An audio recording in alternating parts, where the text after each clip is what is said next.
Gino. Yes. About 4 minutes into the game, you were trying to get AZ to move up the floor a little quicker. You pulled her out at the next stoppage of play, and then when she went back in, she was like a different player. Did you just tell her to be more aggressive? No, I just think, when you haven't played a lot, I think the first 3 or 4 trips up the floor are the hardest. And I just thought she was laboring a little bit. And I thought if she would come out, get her second wind, and then go back out, she'd be okay. No, I didn't say anything. That's why these guys are playing so well right now. I don't talk to them.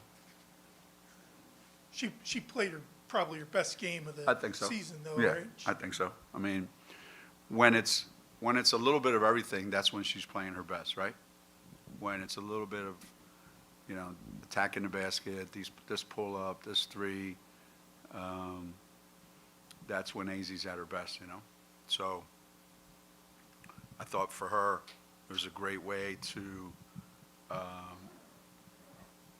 to play a game where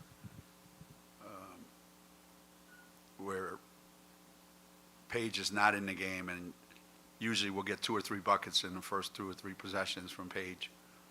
And I was hoping that AZ would do that in the first quarter and give us something like that. Took a little bit of time, but I thought she stepped up and had a great game. Continuing on AZ, she's unfortunately had like you said, pause and come back so much in these past 3 years. Do you notice anything differently how she's approached this most recent pause and come back, and how she's just handling that with, knowing this, knowing that she doesn't have much time left in her college career? I talked to the team about we're almost at the halfway mark, right? Today was game 15 or 16. How many? I don't know. Somewhere like that, 16. So we're almost at the halfway mark if you count the NCAA tournament. Fingers crossed, So I did remind them how fast this goes, that it just, flies right by you, and you really don't have the opportunity to just go out and work your way back in and mail one in and say, well, I'll wait 3 more games to get myself going. And I said, that's why I'm so impatient at practice, and I'm so, demanding of them to get better fast, because I know how fast this goes by for them. And yeah,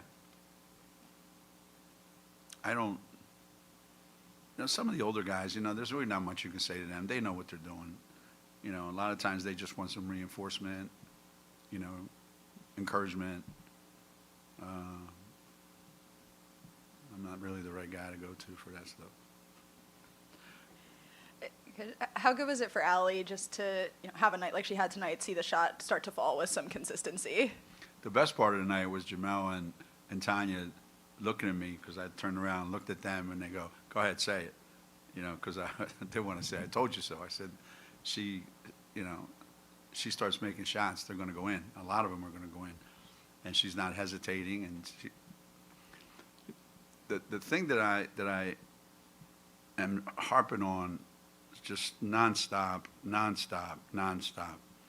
is you really got to know who you are and know yourself, trust yourself, and say, why did Coach Riema recruit me?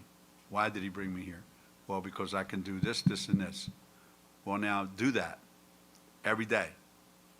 Then, if you win or you lose, you did it your way.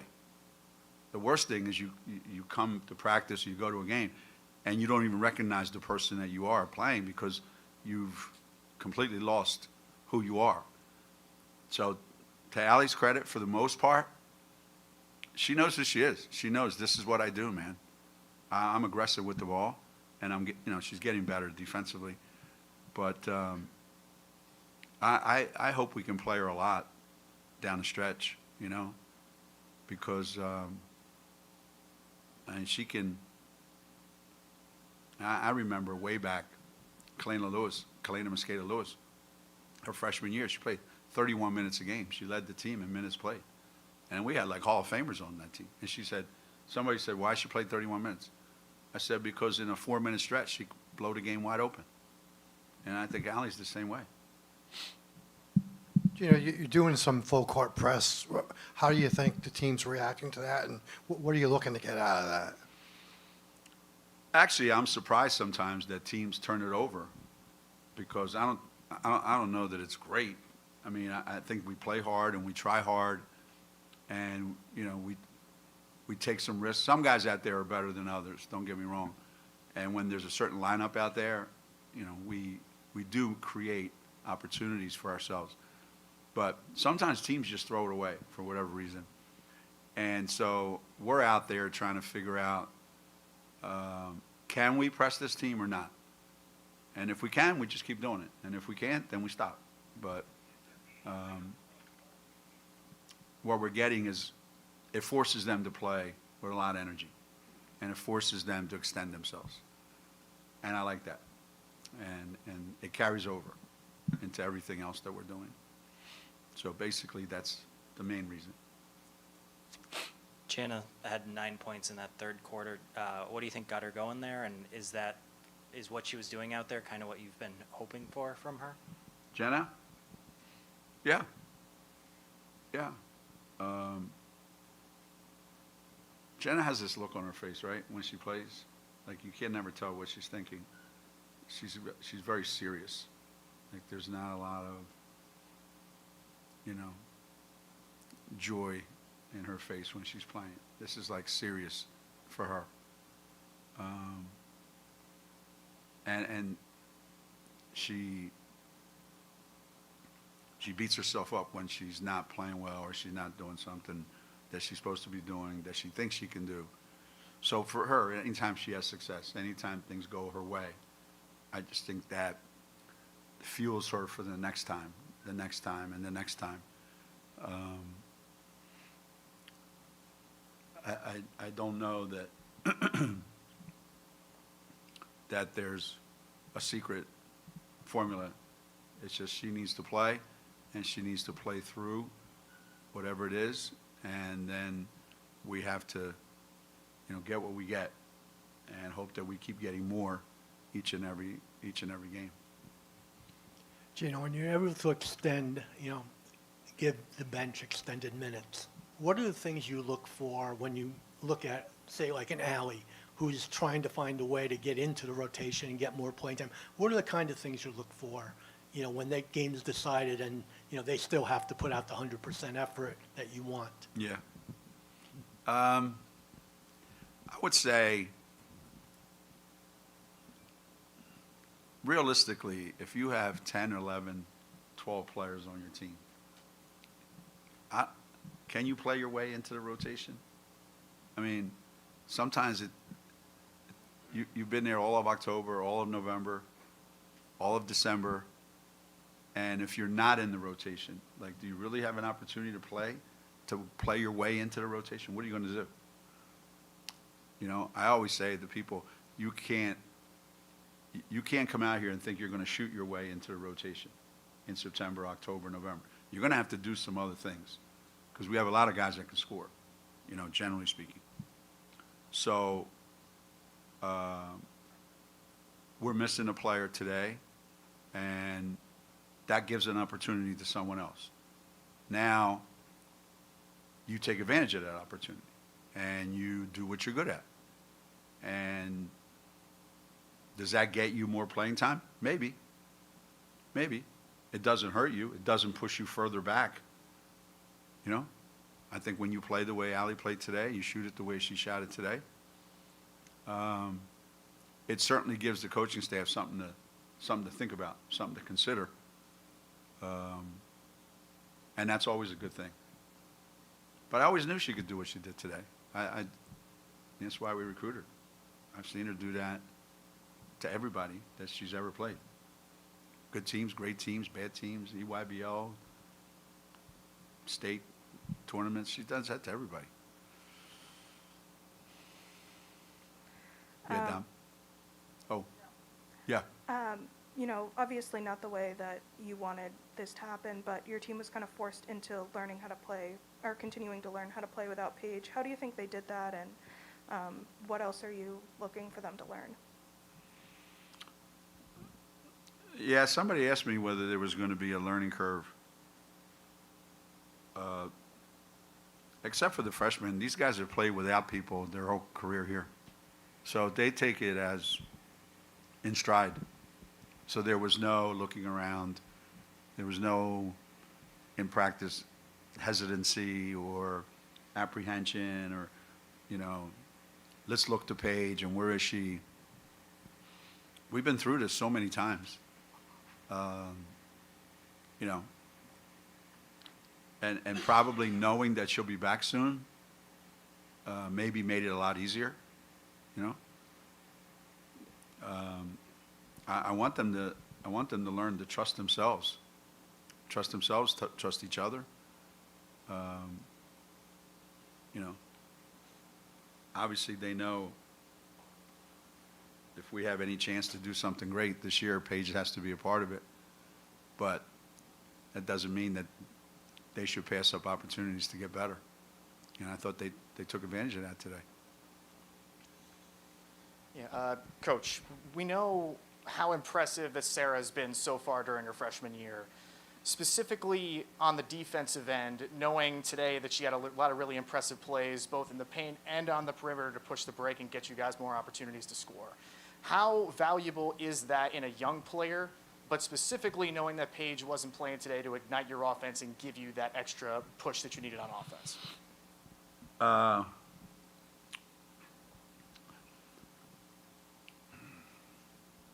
She makes plays that are not necessarily teachable plays, and she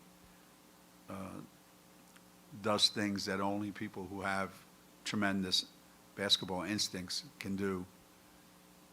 She has a tremendous feel for the moment. So there wasn't any conversation or any sense of, hey, we're going to be missing Paige. You need to do more. You need to step it up. You need to be more of a, again, I didn't say a word about that to her. And she actually had less points today than she's been getting. You know, she played less minutes, but I don't worry about Sarah. I think she's just a young kid who's playing a game that she's always played, and she doesn't let anything get in the way of it. She doesn't clutter her mind with stuff. And so I don't go up to her and clutter it. You know, I just want to leave it the way it is. And there'll be plenty of time as she gets older for me to clutter her up. She's too young for that right now. Gino, I know that players can't play their way into the rotation because of who's above them, obviously. Right. But what they can do, I imagine, is earn your trust. Sure. Do you have more players that you trust this year than maybe you've had in a while? Yeah.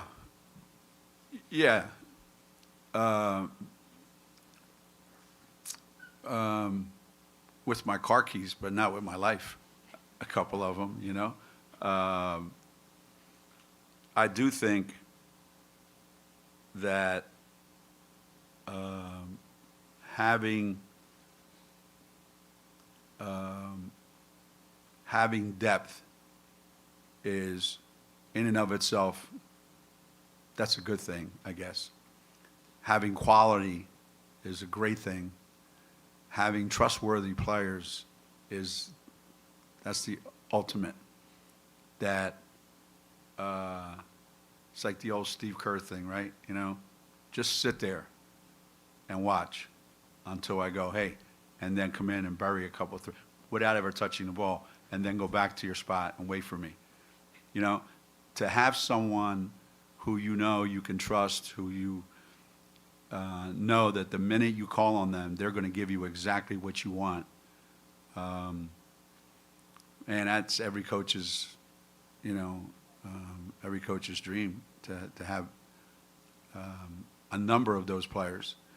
And that they're mature enough to say, Well, the way I will get a lot more minutes is if one of the other guys in front of me gets hurt or plays lousy. And if you're a kid who cares, you're not going to wish on either of those two things. So you just are ready, I'll be ready when you call me coach. And that's, man, I can't even put into words how much that means, to me as a coach. So yeah, we have a couple more than we've had in the last couple of years. Yeah, we do. We do. And I think they're going to come in handy as the season goes on. Anything else? Thanks, Coach. Thanks, everybody.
you only sat for a minute and a half and you came back like a changed player. Did you just need to recalibrate, refocus? What was that about?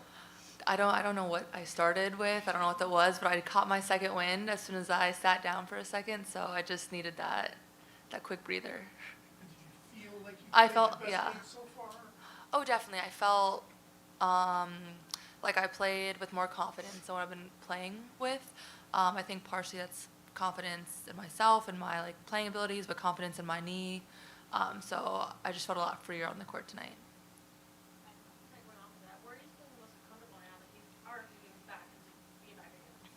Oh yeah, I'm sorry. What was the first part? Where are you feeling more comfortable now that you are 3 games back? I think the biggest thing is like I feel like I'm building confidence in my knee again and being able to trust myself. So not just wanting to stand on the 3-point line and shoot, but being able to attack and drive and be aggressive. And I think that also just helps everyone else around me be in more of a threat. Did the absence of Paige tonight have any impact on you guys mentally, just kind of knowing you had to be more aggressive to make up for some of that volume? I think for sure. I think just knowing that she's out, like everyone knew that we were missing everything that she brings. So everyone had to step up and bring a little bit more than they usually do, which, I mean, it sucks that she's out and it sucks that we've been saying this, but like it held us kind of more accountable to do that tonight. Allie, I guess the biggest adjustment probably when you come to a place like UConn is, you know, you number one player or wherever you were, and now you come here and so many good players. How have you handled that process of, you know, having to kind of hurt every minute you get and take care of every minute you get? And obviously tonight you got an opportunity and took advantage. I think that's kind of why you come here, just to be like pushed and play against the best and learn from them. Like obviously like AZ, Paige, like all of them in practice, like you get to play against them, you just get to watch them and learn from them and then do workouts and everything. So I think it's really cool just to see like their ability and then you get to like learn from that and play with it. So what have you learned from, you know, working with them? From working with them, honestly, just like attacking more or like even how they like control and use their body more, like bump players to like get a foul and finish, just stuff like that. Allie, did you feel like this type of game was coming where you're going to start knocking down some shots and kind of a big point forward? I don't necessarily know if I knew it was coming, but I'm usually a pretty consistent shooter. I feel like I've been struggling with that a little bit this year, so just finding a rhythm, it was going to happen eventually, but I knew it was coming. okay. I guess she. Can you just talk about that? Was it just seeing her every day in practice, make threes? What made you think it was coming? Like she just said, she is a very consistent shooter, and she's been shooting so well in practice.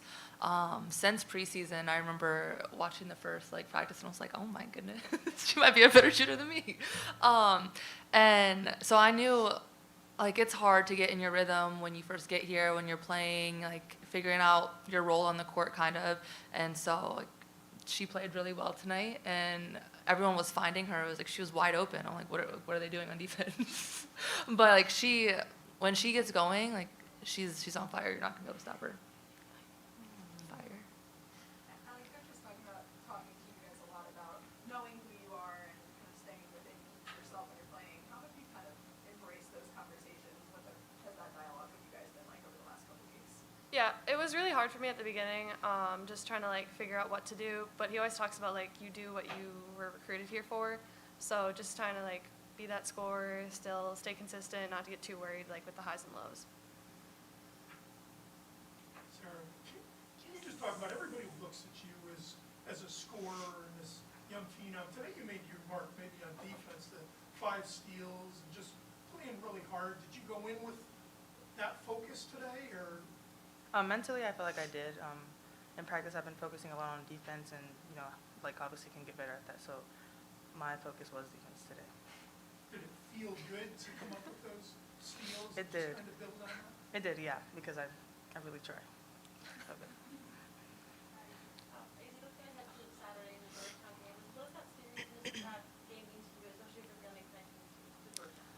I'm very excited. This will be my first time actually getting to play at Georgetown or even just at home. I've been out for all of those, so I'm super excited to get to play with all my family and friends in the crowd.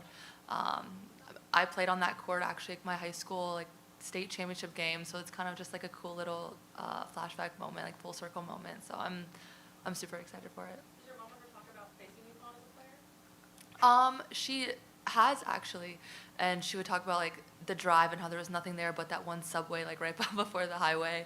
And on one of my visits, the coaches made like a little highlight tape of my mom against when they played UConn. I thought that was really, really cool to see her actually playing for Georgetown. She doesn't talk about it too much. Anything else? Is what was Paige like on the bench? I mean, you guys concerned at all about her getting teed up or anything? I mean, that's a CD issue. CD has to, tell her to calm down. But you can't tell Paige to calm down. She's everyone's biggest cheerleader, biggest fan, biggest supporter. So there's no telling her to calm down. There's none of that. Is you talk about confidence in your game? How do you do that? It's just a matter of getting out there, cutting enough time to feel like, okay, I'm just going to play it. I'm not going to worry about anything else? For me, it's just getting like the extra reps in. So before, I started doing team practice, I was doing individual workouts with some of the practice guys, and then in practice, I think one of the big things was being mindful of what I needed to work on. I knew I needed to be more aggressive and get those reps of attacking, being physical, going into contact, getting comfortable with that again. So just being mindful of what it is I need to work on to get those reps of, to just continue to build that confidence. How about getting to the M1s? Is that something that, That's a nice bonus. That feels really nice, yeah. is that a big part of the game? You think the next step, everyone knows you can shoot the ball, but put the ball in the floor and get to the rim? For sure, for sure.